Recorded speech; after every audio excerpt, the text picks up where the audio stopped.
The three most dangerous muscle cars ever built.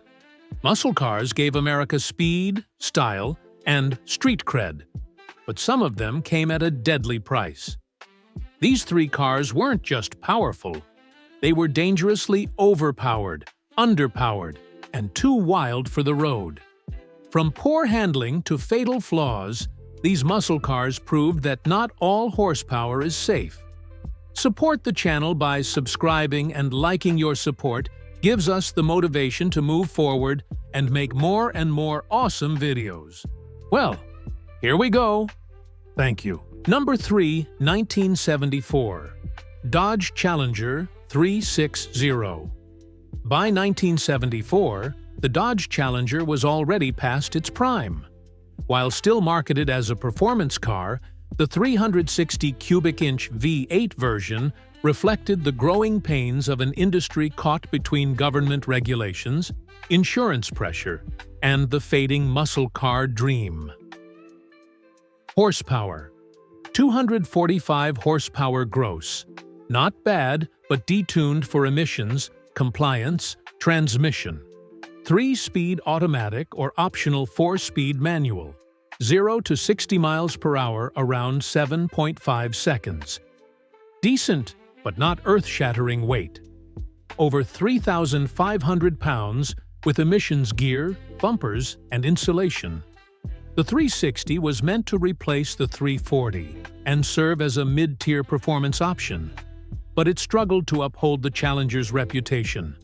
Federal law, the Challenger still had major safety and design flaws.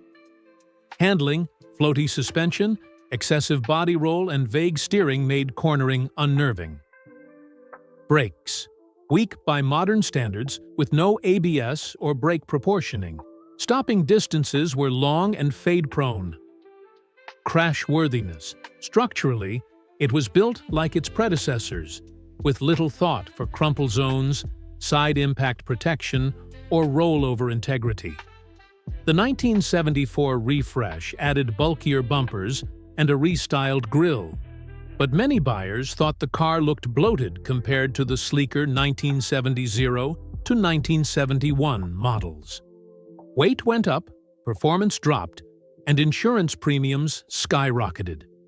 This was the last year of the first-generation Challenger, and it showed. Number 2, 1970, Mercury Cyclone Spoiler. The 1970 Mercury Cyclone Spoiler was part of Ford's continued push to dominate NASCAR. It looked like it belonged on the high banks of Daytona, and that's exactly where it was most at home. On suburban roads or city streets, though, it was a different story. 429 Cobra Jet V, 8370 horsepower. 429 Super Cobra Jet, with drag pack 375 plus horsepower transmission 4-speed manual, or 3-speed automatic 0 to 60 miles per hour. Approximately 6.0 seconds with SCJ weight. Approximately 4,100 pounds. These were huge numbers in 1970, especially for a car with so little consideration for balance or control under pressure. The Cyclone spoiler was equipped with a massive engine, but its suspension and brakes were barely adequate. It was designed to go in a straight line fast, cornering was sketchy, and brake fade was common during hard driving. That enormous 429 V8 shoved most of the weight over the front wheels. Combined with a relatively light rear end and soft suspension, the result was unstable traction under throttle, especially in wet or uneven conditions. The long hood, aggressive front end, and fastback roofline gave it an intimidating presence, but visibility was poor, and tight turns or parking were a nightmare in urban areas. Like most muscle cars of its era, the Cyclone spoiler had no airbags, no crumple zones, weak seat belts, little side impact protection. Number 1. 1970 Chevrolet Monte Carlo SS454. Chevrolet's Monte Carlo debuted in 1970 as a personal luxury coupe. designed to compete with the Pontiac Grand Prix and Ford Thunderbird.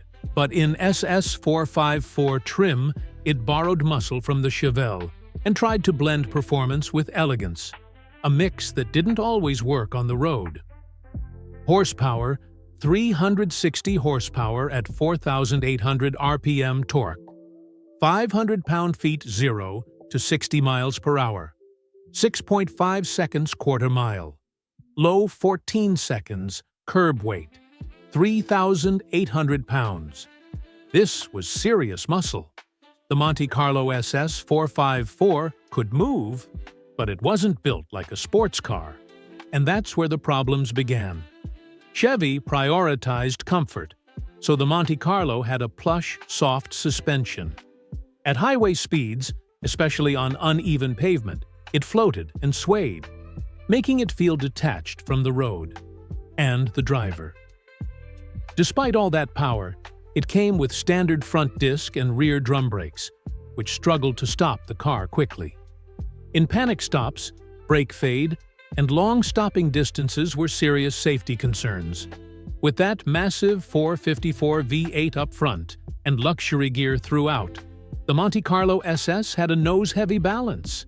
Combine that with the soft chassis, and handling was vague and unpredictable in tight corners. No ABS, no airbags, no traction or stability control. Minimal crash structure. The Monte Carlo could launch fast in a straight line. But emergency maneuvers were a gamble, and braking under load could get dangerous. The 1970 Monte Carlo SS 454 was a muscle car in a tuxedo, big, stylish, and fast in a straight line.